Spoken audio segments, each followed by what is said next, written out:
mendengarkan Berproses Menuju Kesejatian Diri bersama pemikir spiritual Siwo Agus Hidayat. Bismillahirrahmanirrahim. Assalamualaikum warahmatullahi wabarakatuh. This is 105.8 Light FM, the best slow hit station. Halo, apa kabar Light Audience? Senang kembali saya bisa bersama dengan Anda ya di Berproses Menuju Kesejatian Diri bersama dengan Siwo Agus Hidayat. Sampai nanti kurang lebih jam 10:30 malam. Untuk itu silakan Anda bisa sharing dengan Siwo nanti di telepon 398-35906 untuk online langsung ataupun SMS di 081-880-1058. Kita sapa dulu Siwo yang sudah menunggu di sana ya. Assalamualaikum, Wo. Waalaikumsalam warahmatullahi wabarakatuh. Alhamdulillah. Wo? Yo, Ketemu lagi, Wo. ketemu. Alhamdulillah. Nggak di ujung gang ya, Wo ya? Mana? Nggak di ujung gang tapi pasti, Wo. Besok lagi. Besok lagi. Baik, Wo, malam hari ini bisa kita mulai, Wo? Enggak. Alhamdulillah. Oke, kita mulai dan untuk Anda silakan di 398-35906 kita terima telepon pertama. Assalamualaikum. Halo, assalamualaikum. Waalaikumsalam warahmatullahi wabarakatuh. Dengan siapa di mana, Mas? Saya Masril dari Cipulir. Dengan Mas? Masril Cipulir. Mas Rio di Cipulir ya, silakan. Ya. Assalamualaikum Siwo. Waalaikumsalam warahmatullahi. Ya. Saya mau nanya Siwo masalah masalah menapak jalan keguruan Siwo. Yang mau saya tanyakan, kalau kita mau mengangkat seseorang menjadi guru kita, apakah kita harus ngasih tahu kepada seseorang itu bahwa kita akan menjadikan dia sebagai guru? Itu yang pertama sih, Bu. Terus yang kedua tentang kepemimpinan atau Amirul Mukminin gitu. Sekarang kan menurut pemahaman saya, halo? Ya, Mas. Menurut pemahaman saya, Amirul Mukminin itu kan udah, maksudnya kalau menurut ini ya, kalau dari Muhammad sampai ke Imam Mahdi, sekarang Imam Mahdi lagi gaib. Terus siapa pemimpin kita sekarang sih, Bu? Itu yang sih, Bu. Saya mau tanyakan sih, Bu. Ya, ada lagi, Mas? Itu aja. Baik, terima kasih Ya, Mas Rio. Waalaikumsalam warahmatullahi wabarakatuh. Baik, Bu. Monggo. Ya.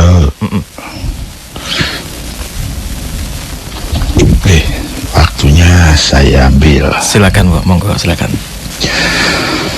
Kepada semuanya, para Light Audience beserta seluruh staf dan keluarga besar Light FM, Assalamualaikum warahmatullahi wabarakatuh. Waalaikumsalam warahmatullahi wabarakatuh. Bismillahirrahmanirrahim. Walhamdulillahirabbil alamin. Wassallallahu ala rasulil karim wa alihi tahirin. Wala haula wala quwata illa billahil aliyil azim. Kita ketemu lagi dan kita sharing lagi. Sebagaimana biasa, sebuah mukadimah yang wajib saya sampaikan. Yang pertama, pengumuman bahwa saya di sini sekedar teman sharing Anda. Kita saling berbagi pemahaman, bukan dalam posisi merujukan, bukan dalam kapasitas narasumber. Saya masih belum sekelas itu. Jadi saya adalah teman sharing Anda. Kenapa begitu? Karena, dan ini mukadimah yang kedua, karena apa yang akan saya sharingkan belum sampai pada satu kebenaran yang mutlak, belum sampai pada kebenaran yang sebenar-benarnya, belum sampai kepada kebenaran menurut hadis yang sahih, belum sampai kepada kebenaran menurut ayat, belum sampai kepada kebenaran menurut Islam, belum sampai pada kebenaran menurut Rasul dan menurut Allah, tapi baru sampainya pada kebenaran menurut saya. Saya belajar, saya berproses, namun saya masih dibatasi dengan subjektivitas saya dengan segala keterbatasan di sumber informasinya, keterbatasan pada objek materi-materi informasinya, masih terbatas juga dengan daya tanggap saya, masih terbatasi oleh background saya, semangat saya, keikhlasan saya, dan lain-lain. Sehingga saya hanya berani menyampaikan kebenaran menurut saya. Ya, saya inginnya sih bisa sampai kepada kebenaran yang sebenar-benarnya.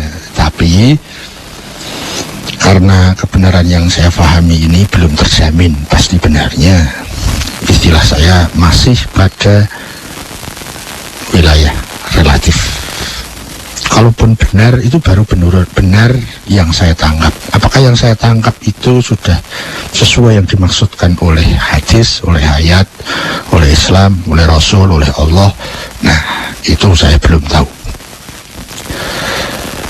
Jadi yang bisa saya sharingkan hanya itu, kebenaran yang masih dibatasi oleh kapasitas saya.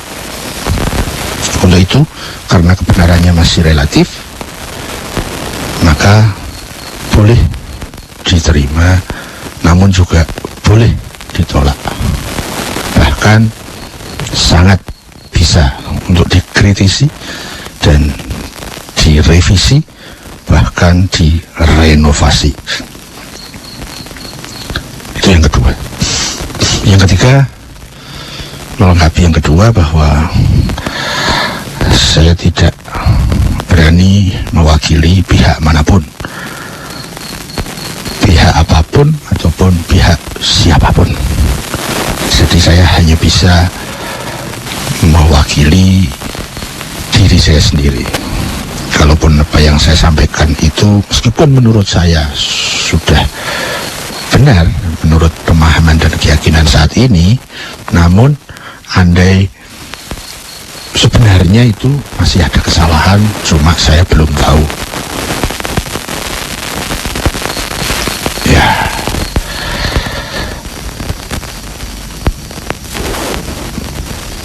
jadi kalau kita saling menyemangati untuk saling berproses, maka mohon agar proses kita bisa lebih baik. Jangan tergesa-gesa untuk diterima, namun juga jangan tergesa-gesa ditolak. Menerima butuh pertanggungjawaban, menolak juga butuh pertanggungjawaban. Menerima ada akibat logisnya, menolak pun ada akibat logisnya. Saya punya tugas, saya akan laksanakan tugas saya sebaik-baiknya. Manakala ada yang membutuhkan sharing ini, ada yang bertanya, ada yang menanggapi, disitulah saya punya kewajiban. Manakala tidak ada yang bertanya, menanggapi, maka gugur kewajiban saya, dan saya akan melaksanakan tugas saya sebaik-baiknya, sekapasitas kemampuan saya.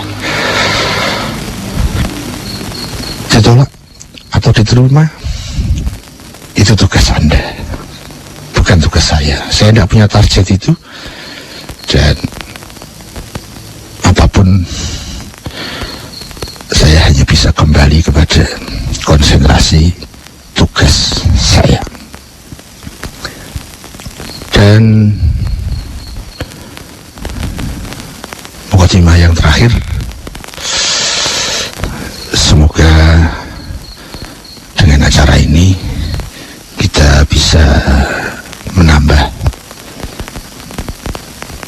motivasi kita, menambah semangat kita, menambah pemahaman kita dalam rangka berproses menuju kesejatian diri.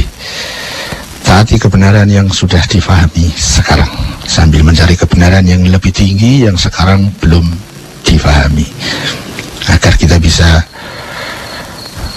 merevisi kebenaran yang sekarang ke kebenaran yang lebih tinggi. Begitu seterusnya. Semoga juga kita semakin mampu fokus terhadap tujuan kita, karena tujuan adalah sesuatu yang menyetir seluruh gerak langkah kita setiap detik. Gerak spiritual, gerak pikiran, gerak indera dan fisik kita sangat dipengaruhi oleh tujuan kita. Manakala tujuan hidup kita benar, kita calon orang benar. Manakala tujuan hidup kita salah, kita calon orang salah. Manakala tujuan hidup kita tinggi, kita calon manusia tinggi. Pada saat tujuan hidup kita rendah, kita calon manusia rendah. Dan semoga dengan itu semakin kita mampu fokus dan tepat dalam menata tujuan hidup, kita akan bisa lebih mudah dalam waspada terhadap niat kita. Niat sesuatu yang selalu bersama aktivitas kita. Tujuan sesuatu yang akan kita raih di depan sana. Tujuan yang benar akan lebih mempermudah menuju niat-niat yang benar. Dan semoga dengan tujuan dan niat yang benar, kita mampu lebih konsentrasi terhadap tugas hidup kita. Semakin kita mempunyai kejelasan tentang tugas-tugas hidup kita, apalagi pada saat kita mampu membedakan skala prioritasnya, maka semoga dengan fokus tujuan, waspada niat, konsentrasi tugas, hidup kita akan lebih efektif dalam rangka berproses menuju kesejatian diri. Mukadimah selesai. Kita masuk ke topik pertama dari Mas Ril di Cipulir. Beliau mengangkat satu topik, ya, tapi ada 2 poin yang beliau angkat. Yang pertama adalah, apakah pada saat kita menapak jalan keguruan, kita harus mengasih tahu kepada yang akan kita jadikan guru kita? Ya.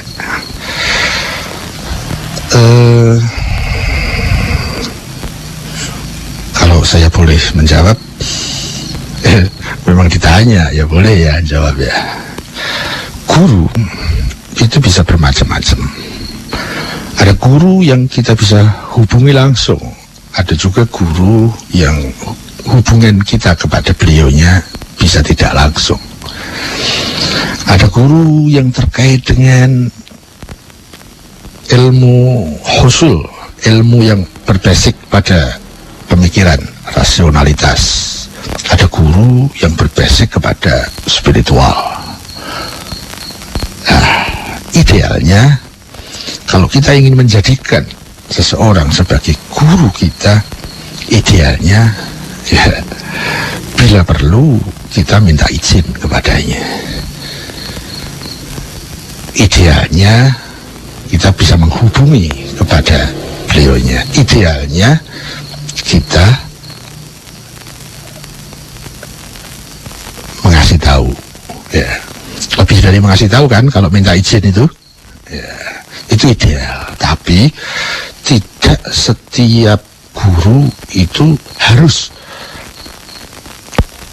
berhubungan langsung. Salah satu contoh misalnya, kita bisa mendudukkan seseorang yang nun jauh di sana. Kita hanya tahu karyanya, kita jadikan beliau sebagai guru.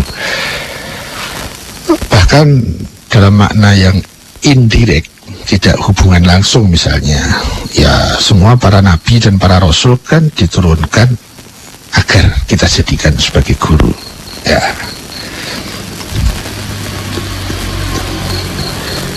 Sehingga sangat mungkin terjadi kita mendudukkan seseorang menjadi guru, tapi kita tidak bisa connect secara langsung, secara direct.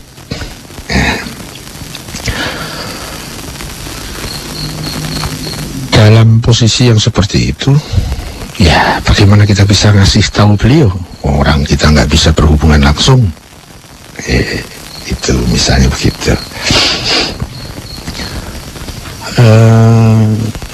Tapi mungkin secara lebih spesifik yang dimaksud oleh Mas Riel adalah guru yang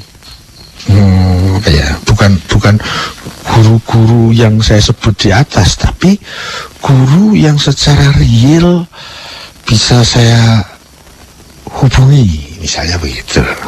Ya, sepanjang masih bisa dihubungi, ya kenapa tidak kita ngambil yang ideal? Kalau istilah Jawanya, ya kita sowan, kita minta izin, saya ingin melamar jadi murid, gitu ya. Kurang lebih seperti itu yang saya tahu terkait dengan masalah apakah harus ngasih tahu kepada seseorang yang ingin kita jadikan sebagai guru. Dan yang terakhir di topik ini,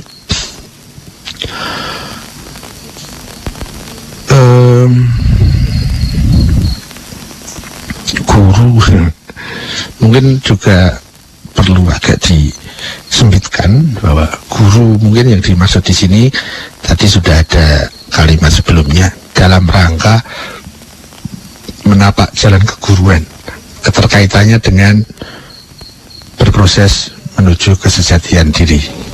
Jadi yang dimaksud bukan guru akademis, bukan itu, bukan guru Iqra misalnya, bukan guru matematika, bukan, tapi guru dalam rangka BMKD, berproses menuju kesejahteraan diri, guru kemanusiaan, guru kebenaran, mungkin itu yang dimaksud. Saya nitip saja tambahan bahwa sebagaimana saya punya formula dalam menapak jalan keilmuan, yaitu poin pertama, kewajiban saya adalah mentaati kebenaran yang sudah saya pahami sekarang, agar saya tidak menunda harus memahami kebenaran yang ideal dulu. Ya kapan? Jadi saya mengambil yang simpel, praktis, strategis. Taati kebenaran yang difahami sekarang. Berbeda dengan orang lain, ya tidak apa-apa. Tapi kewajiban saya itu mentaati kebenaran yang sudah saya pahami. Kalau kebenaran yang belum saya pahami, saya tidak punya kewajiban apa-apa. Kalau kewajiban yang difahami orang lain, tapi saya belum paham, itu saya juga tidak punya kewajiban apa-apa. Kewajiban saya adalah mentaati kebenaran yang sudah bisa saya pahami sekarang. Itu menurut saya, itulah kewajiban seseorang yang ingin menuju kepada Tuhan. Karena untuk menuju kepada Tuhan harus melalui jalur kebenaran-kebenaran. Kebenaran yang mana? Idealnya adalah kebenaran yang menurut yang dimaksudkan oleh Allah dan para wakilnya. Itu idealnya. Tapi apakah saya sudah mampu menangkap kebenaran itu? Ya, itu kan jatuhnya relatif, masing-masing personal. Sehingga saya mengambil satu formula. Kewajiban saya adalah mentaati kebenaran yang sudah saya pahami sekarang. Tentu karena kebenaran yang saya pahami sekarang belum mutlak, masih relatif, maka ada konsekuensi kedua yang saya jadikan sebagai formula kedua, yaitu selalu mencari kebenaran yang lebih tinggi, yang lebih bermutu.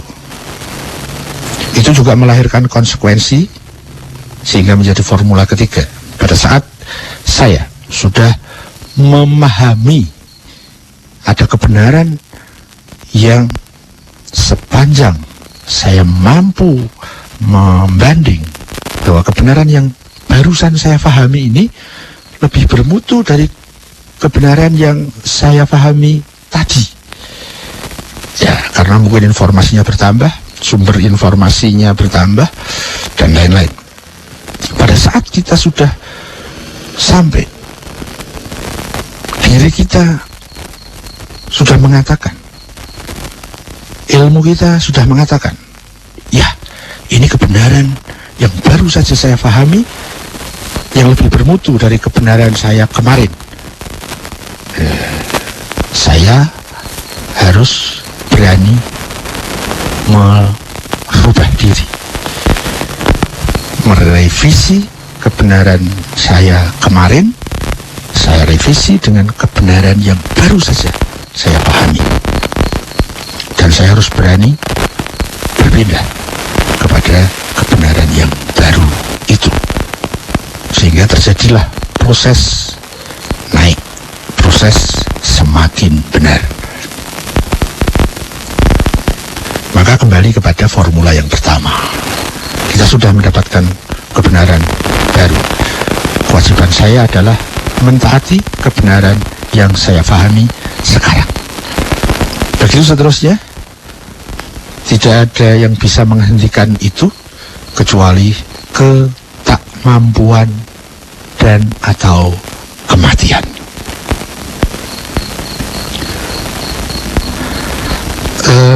Tiga formula itu juga saya pakai ya, dalam menapak jalan keguruan.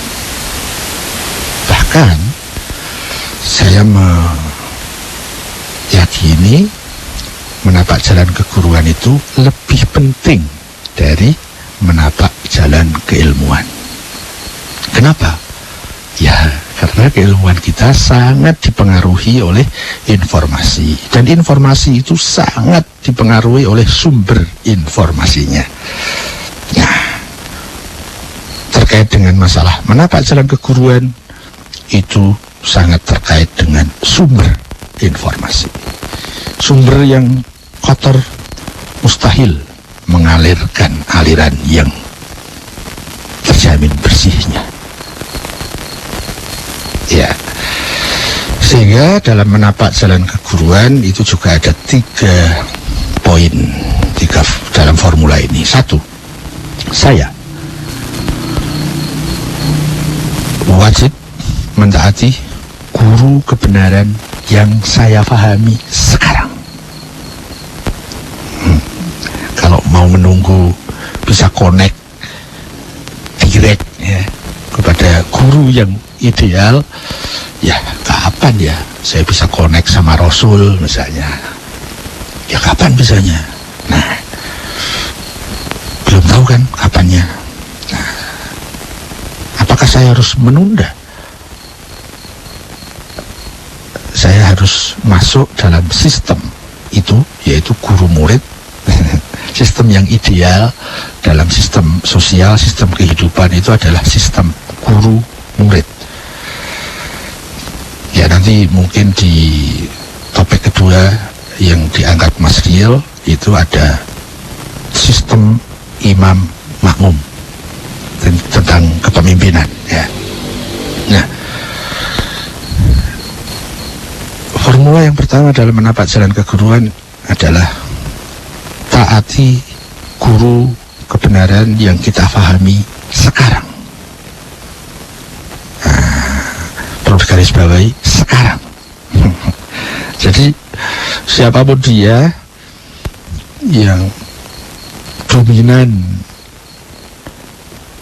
lebih mempengaruhi saya, yang membawa diri saya lebih dekat kepada Tuhan, lebih dekat kepada kebenaran, yang mempengaruhi hidup saya paling besar dalam rangka menuju Tuhan, dalam rangka rindu kepada kebenaran, yang mempengaruhi dan mempunyai saham terbanyak dan paling bermutu dalam diri saya, sehingga menumbuhkan minat-minat, semangat-semangat, azam, keinginan kuat, kehendak kuat yang menuju Tuhan,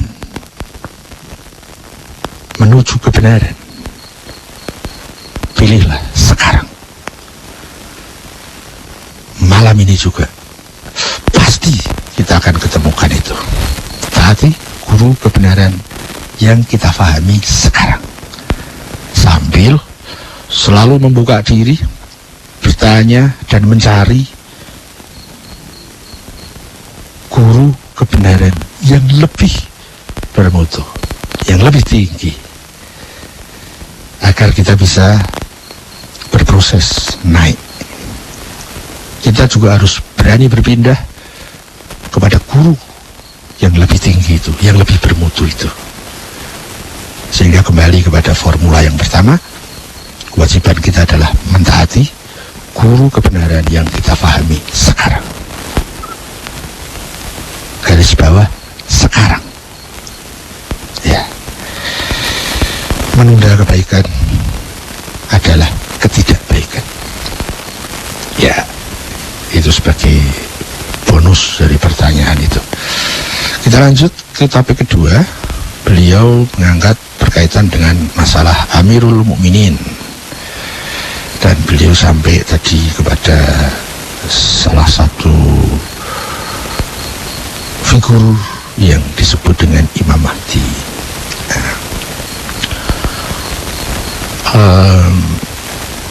Imam Mahdi kan gaib. Ya. Saya akan mengikuti alur ini. Lah, kalau Imam Mahdi gaib, siapa yang memimpin kita? Gitu ya. Jadi saya mengikuti alur orang yang punya kesimpulan, punya keyakinan terkait dengan kepemimpinan Amirul Mukminin, dan sekarang ini yang berposisi sebagai Amirul Mukminin adalah Imam Mahdi. Tapi kan beliau gaib ya. Saya ikut ke alur ini ya. Yang bisa saya tanggapkan begini. Imam, entah dia gaib, entah dia tidak gaib, ya tetap saja kan dia sebagai imam. Nah, mungkin di sini yang penting mungkin bagaimana kita memahami istilah gaib.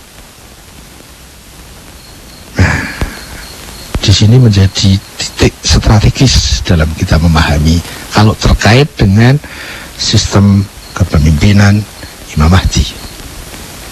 Saya akan memberi contoh apa yang saya pahami terkait dengan masalah gaib ini.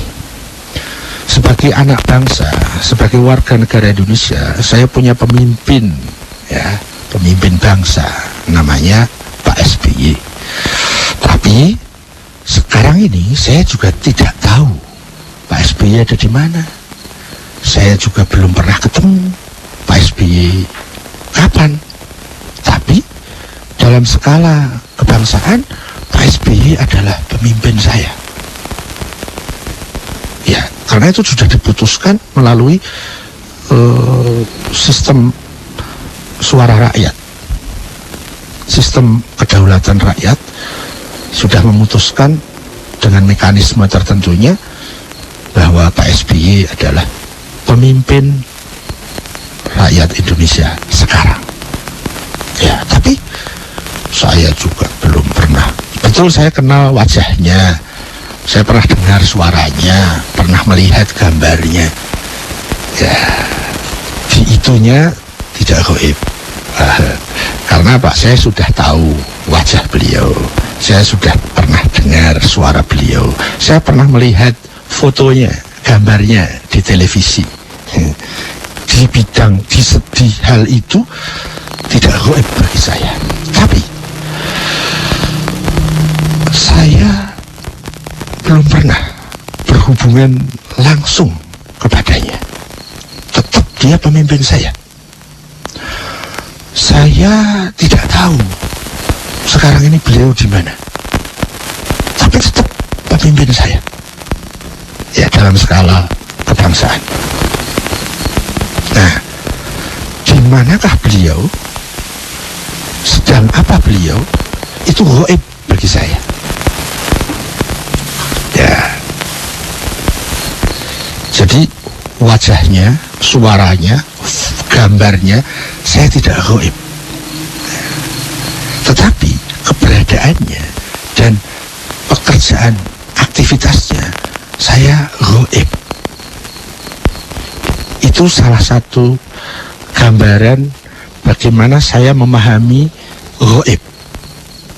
Ya, memang gaib macam-macam. Ada gaib yang secara entitas memang dia gaib, seperti malaikat misalnya, entitas kemakhlukannya memang gaib. Ada yang gaib terkait dengan waktu, masa depan, itu gaib. Ada yang gaib keterkaitannya dengan ilmu. Semua yang kita belum tahu juga disebut gaib. Ada juga gaib pada saat sesuatu tidak hadir dalam diri kita, maka itu gaib. Ya. Anak saya yang di Jakarta, bagi saya yang di Salatiga, maka beliaunya gaib dari hadapan saya. Istri saya yang ada di samping saya hadir di hadapan saya.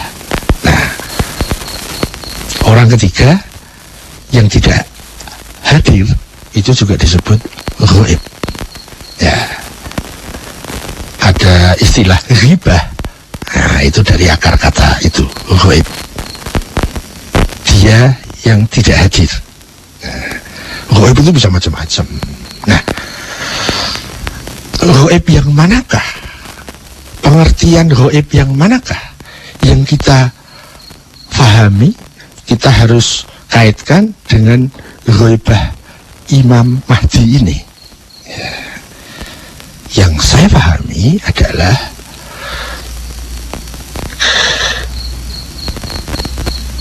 gaib karena tidak tahu, bukan tidak tahu dalam fungsi, tapi tidak tahu tentang wajahnya kayak apa, suaranya kayak apa, apakah ada fotonya, keberadaannya di mana, sedang apa.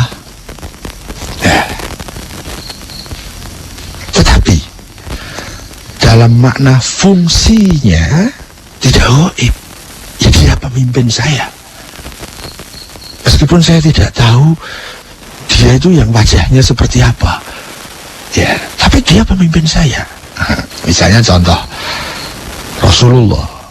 Apakah Rasulullah itu pemimpin saya? Ya, meskipun saya belum pernah lihat wajahnya, belum pernah dengar suaranya, belum pernah melihat fotonya, ya.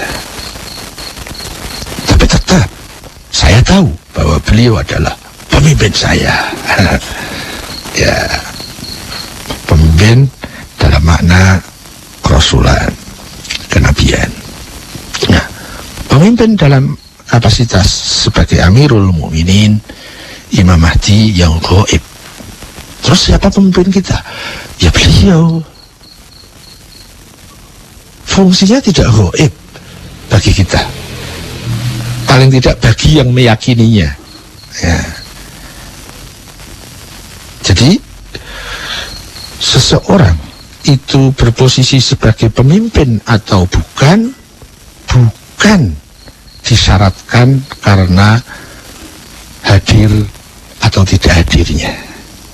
Ya, meskipun dia gaib, manakala dia memang tugas fungsi kedudukannya sebagai pemimpin, ya tetap saja sebagai pemimpin. Gitu, kurang lebih. Dan Mas Ril, mudah-mudahan tidak puas. Saya kembali ke bos dulu. Lanjut bos. Lanjut ya, Wak.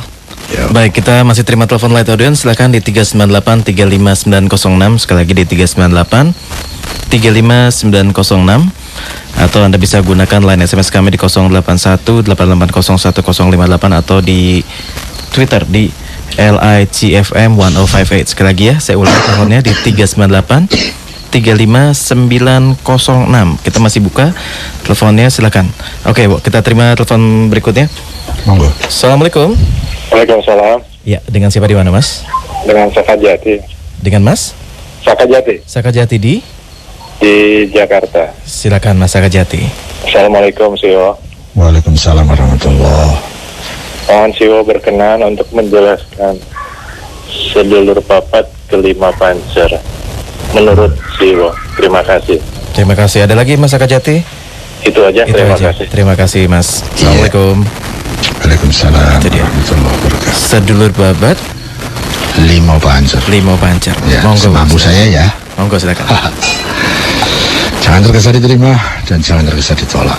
Sedulur papat, lima pancer. Saudara empat, satu pusatnya. Tapi kalau dialih bahasakan menjadi bahasa Indonesia kayaknya cita rasa dari bahasa dari kalimat itu jauh sekali kurangnya.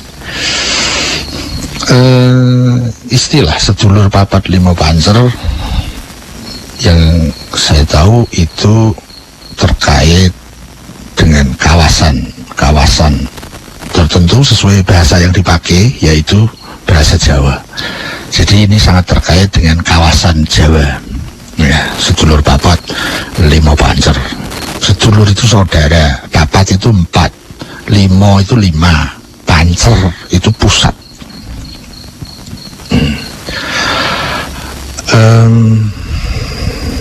Sepanjang yang mampu saya tangkap pada saat saya mempelajari masalah yang terkait dengan ini, sedulur papat itu adalah nafas. Nafas itu ada empat. Nah, dalam perspektif ini, ya, ada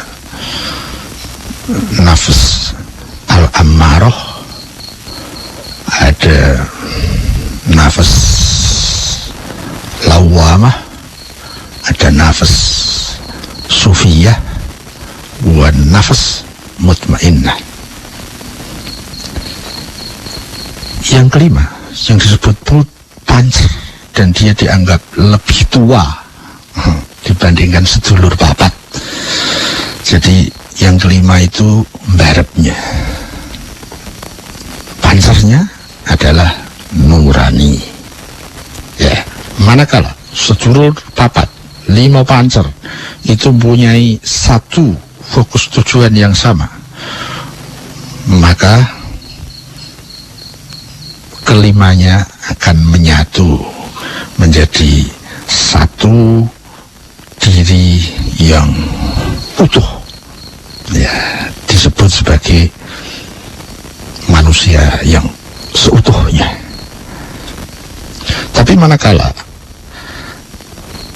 kelima saudara tadi, sedulur papat dan satu pancer itu masih belum kompak, tujuannya masih belum sama.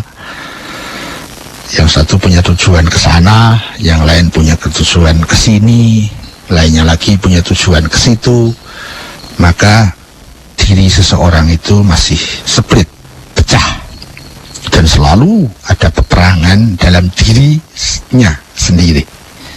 Ya, sedulur papat lima pancer, yang empat adalah nafas dengan level-levelnya, dan yang kelima adalah nurani sebagai pancernya, sebagai saudara paling tua.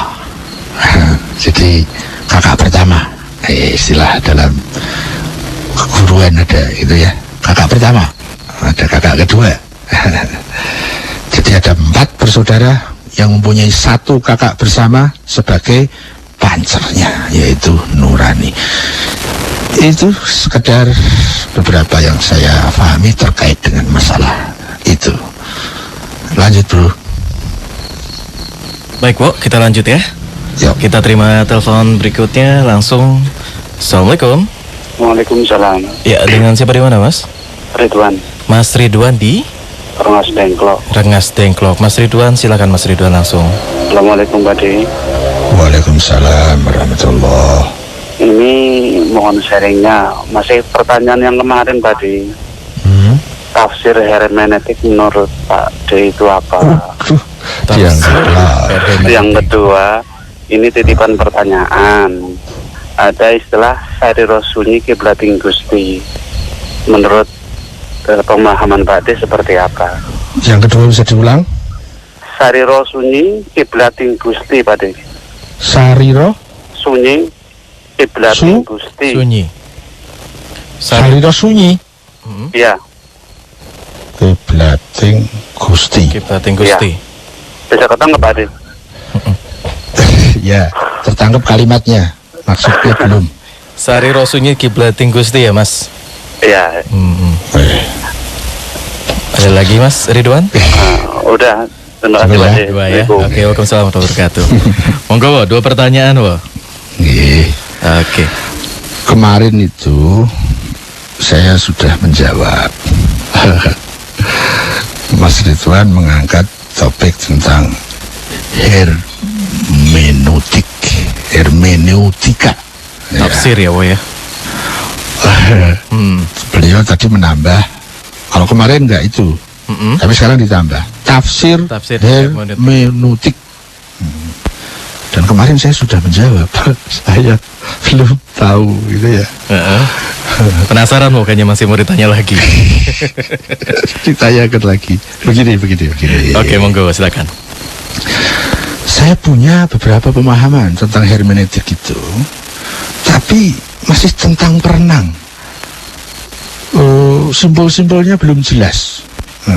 Bahkan mendefinisikan hermeneutik itu sendiri, saya masih belum mampu menyimpulkan. Karena kalau saya pelajari sejarahnya misalnya, itu sejak Plato istilah ini sudah ada. Jadi sejak sebelum Masehi, sejak sebelum lahirnya Yesus, ya, itu istilah ini sudah ada.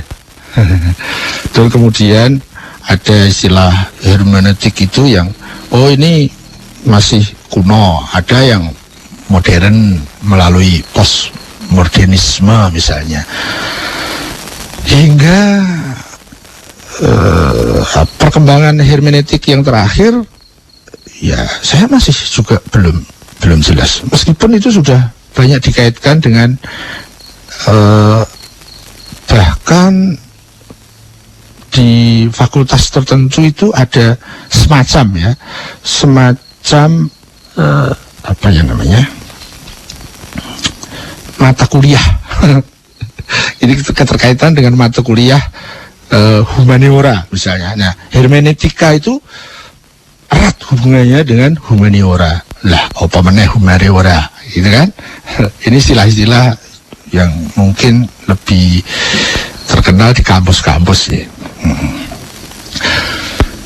Karena itu kemarin saya menjawab yang paling mudah bagi saya, yaitu saya belum tahu.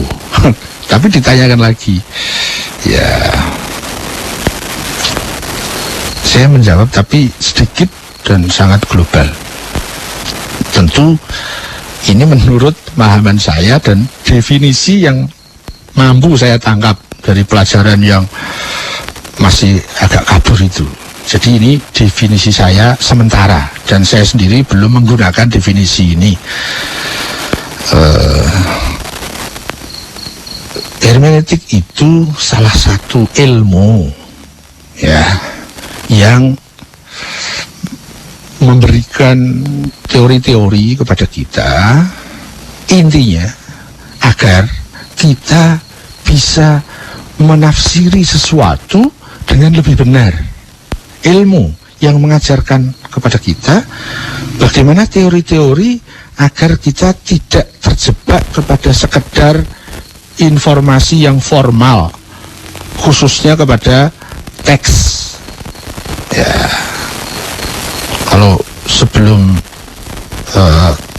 postmodernisme itu hermeneutik ini lebih dihubungkan dengan ayat-ayat, ya, dengan firman-firman. Tapi setelah postmodernisme, sehingga terkait dengan hermeneutik modern itu lebih luas lagi keterkaitannya, yaitu kepada setiap informasi, baik yang berupa lisan ataupun berupa teks.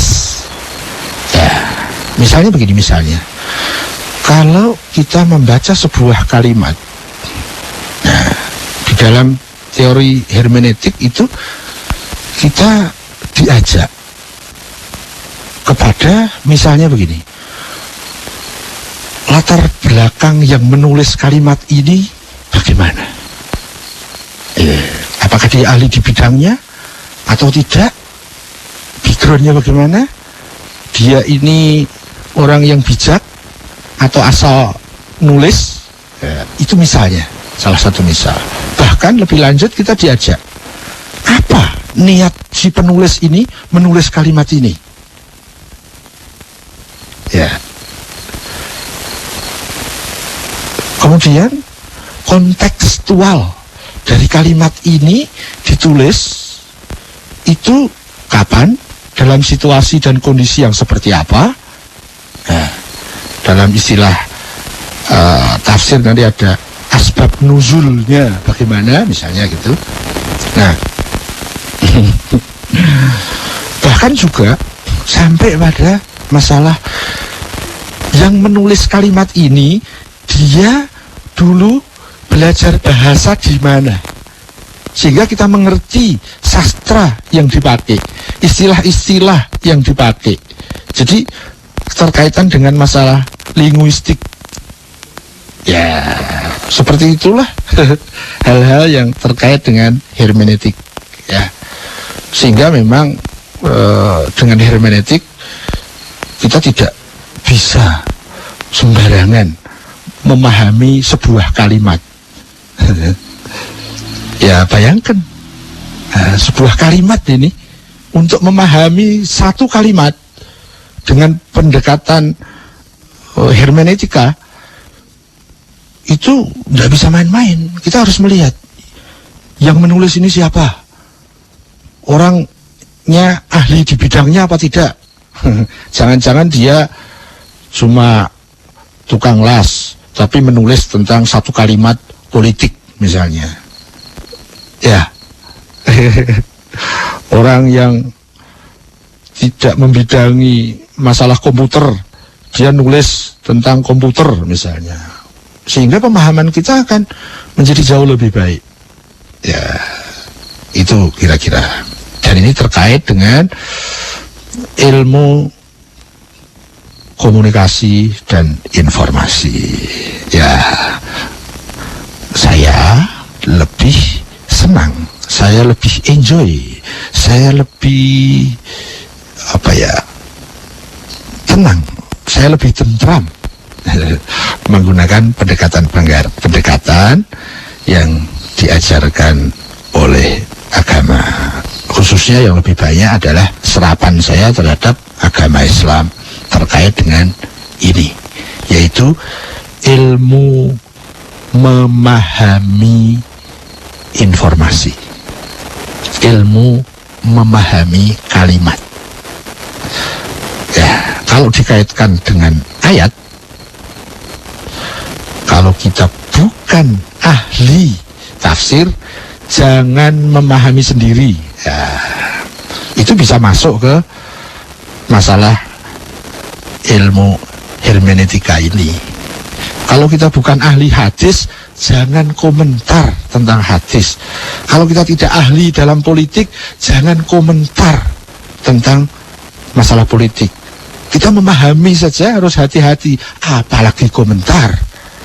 Kalau kita tidak membidangi masalah fikih, jangan komentar tentang fikih. Kalau kita tidak ya sebuah hal begitu ya.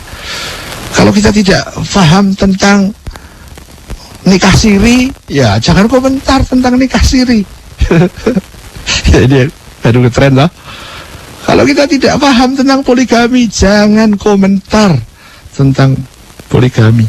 Memahaminya saja, kalau kita melihatnya dengan perspektif hermeneutik, memahami saja harus sangat hati-hati. Apalagi kok komentar. Itulah. Ya, itu yang sedikit ya tentang hermeneutika.